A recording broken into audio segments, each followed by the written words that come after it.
上次我哋新聞位出走去咗自由野，今次就係 Clockenflap， 正啊！ Clockenflap 咧係香港最大嘅戶外音樂藝術節啊，喺上個星期舉行嘅，冇錯啊，地點咧又係西九啊，橫跨咗成條海濱長廊咁長啊！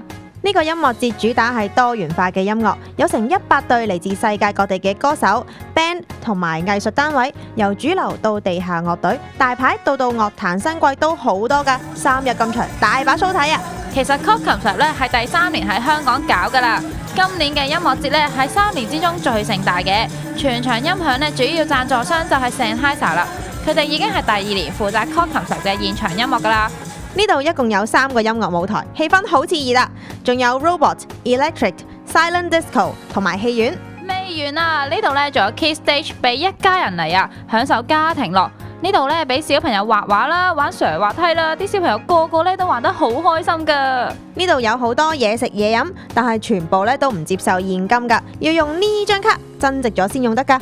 我哋嚟到梗係要食下嘢啦，我哋揀咗呢個龍蝦芝士薯條，好好味啊！我就揀咗食軟雪糕，仲有乾冰喺下面噶，好 fancy 啊！你試下睇下好唔好食？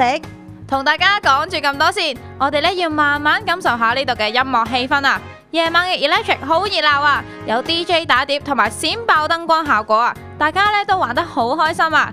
唔講咁多啦，下次見，拜拜。